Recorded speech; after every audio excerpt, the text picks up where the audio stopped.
Sussex have work to do to qualify for the knockout stages of the Royal London One Day Cup after going down to a 116-run defeat to Gloucestershire in Eastbourne. Batting after winning the toss, the Gloucestershire openers Miles Hammond and Chris Dent made the most of the conditions to get their side off to an ideal start. Hammond eased to a 50 off 59 balls, including this maximum, while Dent also went big on 2 occasions as this pair kick-started proceedings with a partnership of 110 made from the opening 20 overs. George Garton brought an end to the stand by removing Dent for 46. But Hammond went along his merry way in getting to 95, only to be held by David Wiese off the bowling of Will Beer. Gloucestershire now on 161 for 2 from 30. James Bracey was then legged before to Danny Briggs for a single.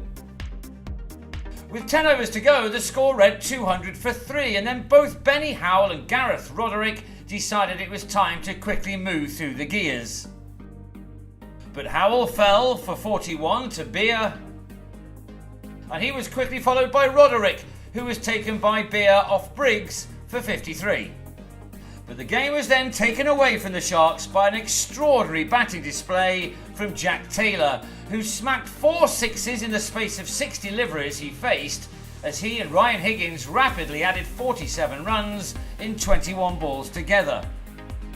Higgins was taken by Garton off Mir Hamza for 11, but that didn't slow up Taylor any. 3 more maximums saw him to a 50 of only 21 balls, and then beyond. It was some amazingly clean hitting from the diminutive batsman.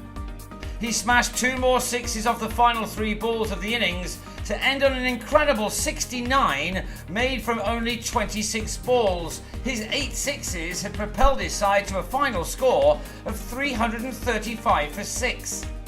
Chasing that was always going to be a big ask, and although Harry Finch and Luke Wright made a bright enough start to the reply by opening up with a stand of 35, the Sharks were always going to be behind the rate required.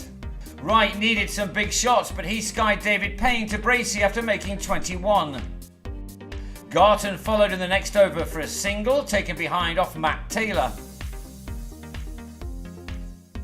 Finch and Stiaan van Zyl kept their side interested by taking the total to 76 in the 18th over, only to then lose Finch for 29, Higgins the man on target. Van Zyl departed for 29 to Graham Van Buren, leaving it to Laurie Evans to keep the game alive.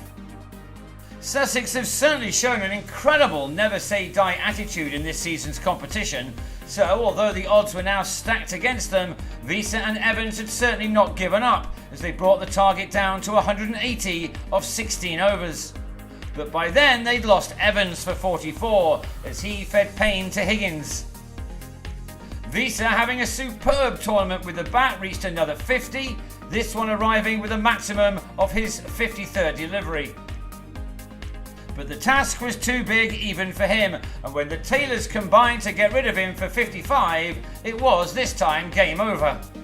Ben Brown had made 27 when he was taken by Payne off Howell, the Sharks on 215 for 7 with 8 overs remaining.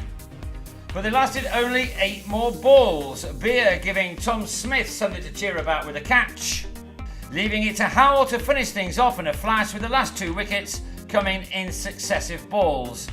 Briggs the last man out as the Sharks were dismissed for 219 to lose heavily. 116 runs was the margin, and this defeat now means a win in Hove against Glamorgan on Tuesday is a must if they're to remain in this competition to the end of the week.